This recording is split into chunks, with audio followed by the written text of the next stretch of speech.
শিক্ষার হার বাড়ছে, কিন্তু বেকারের সংখ্যা বাড়ছে।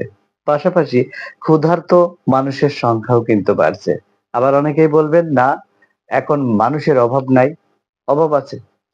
প্রচুর অভাব আছে, এটা আমরা অনুধাবন করার চেষ্টা করি না। দেখুন, আ এখন দ্রব্যমূল্যের ঊর্ধ্বগতি, প্রচুর জিনিসপত্রের দাম। একজন মানুষ যে ২৫ থেকে ৩০,০০০ টাকা বেতন পায়, তার পক্ষে তার সংসার চালানো কিন্তু অনেক কষ্ট হয়ে যাচ্ছে। কারণ প্রতিদিনের যদি হিসাব করি, এভারেজে যদি হিসাব করি, তাহলে ডেইলি তার প্রায় ৮০০ থেকে ১,০০০ টাকা খরচ আছে। তাহলে ৮০০ থেকে ১,০০০ টাকা যদি খরচ হয়, তাহলে ৩০,০০০ টাকা বেতন পাইলে ৩০,০০০ টাকায় খরচ হয়ে যায়। তাহলে কি এখন দ্রব্যমূল্যের দাম অনেক, অনেক বেশি। এখন আমাদের দেশে দাম একবার বেড়ে গেলে সেই জিনিসের দাম কিন্তু কমে না। তাহলে কি বেতন রাতারাতি বাড়ে না। কিন্তু আপনার দ্রব্যমূল্যের দাম অবশ্যই, অবশ্যই সেটা কিন্তু আমরা দেখছি যে প্রতিদিনই পরিবর্তন হচ্ছে এবং সেই পরিবর্তনটা কিন্তু নিম্নমুখী না। এই পরিবর্তনটা ঊর্ধ্বমুখী। হ্যাঁ? একটা জিনিস ৳১০০ কেজি, আমি নাম বলছি না কোন জিনিস, ধরেন ৳১০০ কেজি, সেটা যদি কোনো না কোনোভাবে ৳১২০ হয়ে যায়, ওই ৳১২০ থেকে কিন্তু আর নামে না। তাহলে দেখুন, আর আমাদের মেন্টালিটিটাও এরকম, আমরা মাইন্ড সেটআপটা এভাবে করে নিই, ওই জিনিসটা ৳১২০, ৳১২০ দিয়েই কিনতে হবে। আমরা কিন্তু যাচাই-বাছাইও করি না।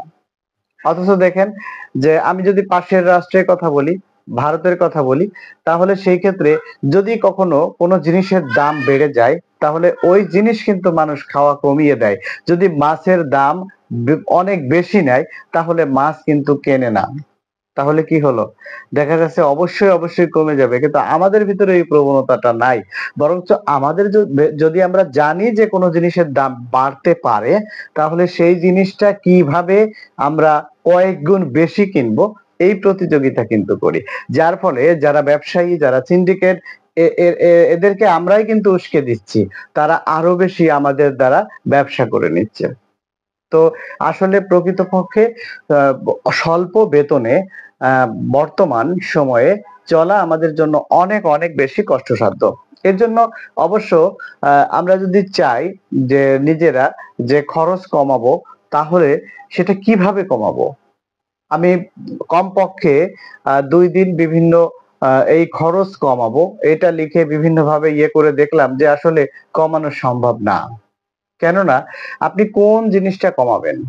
আপনার প্রত্যেকটা জিনিসই কিন্তু প্রয়োজন এবং আপনার পরিমাণ মতো প্রয়োজন। তাহলে পরিমাণ মতো প্রয়োজন আপনি কিভাবে কমাবেন? আগে যেখানে বাসা ভাড়া আপনি ৳২,০০০ দিতেন, এখন সেই বাসা ভাড়া আপনাকে ৳৫,০০০ দিতে হয়। তাহলে আপনি কিভাবে কমাবেন?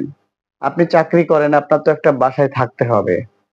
তাহলে এই ওভারঅল সবকিছু মিলিয়ে আসলে আ সময়ের সাথে, সাথে আমাদের আ মনে হয় যে প্রতিষ্ঠানগুলো আ আমাদেরকে নিয়োগ দেয়, সেই প্রতিষ্ঠানগুলো প্রত্যেককে নিয়ে একটু ভাবা উচিত, একটু চিন্তা করা উচিত যে না, বা তাদের মাঠ পর্যায়ে জরিপ করা উচিত।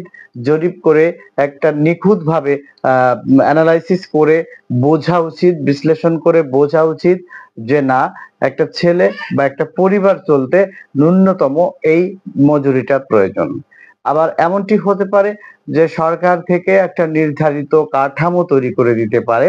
বেসরকারি আ মানে বিশেষ করে বেসরকারি না, প্রাইভেট যে প্রতিষ্ঠানগুলো আছে, ব্যক্তি মালিকানাধীন প্রতিষ্ঠান আছে, সেই প্রতিষ্ঠানের জন্যও একটা ন্যূনতম একটা স্ট্রাকচার ক্রিয়েট করে দিতে পারে। তাহলে হয় কি, মানে জবাবদিহিতার ভেতরে থাকে। আর এরকম হলে মোটামুটি সবাই ন্যায্য অধিকারটা পাবে, ইনসাফ পাবে। তো এই দিকগুলো বোধহয় দেখা উচিত এবং এই দিকগুলো যদি একটু পরিকল্পনা মাফিক করা হয়, তাহলে বোধহয় বেশ কিছু আ মানুষের জন্য অনেকটাই সহজ হবে তাদের জীবন পরিচালনা করা, সংসার পরিচালনা করা এবং আয় বুঝে ব্যয় করা। আশা করি আমি সংক্ষিপ্ত আকারে বোঝাতে পেরেছি। ভালো থাকবেন, সুস্থ থাকবেন। আল্লাহ হাফেজ।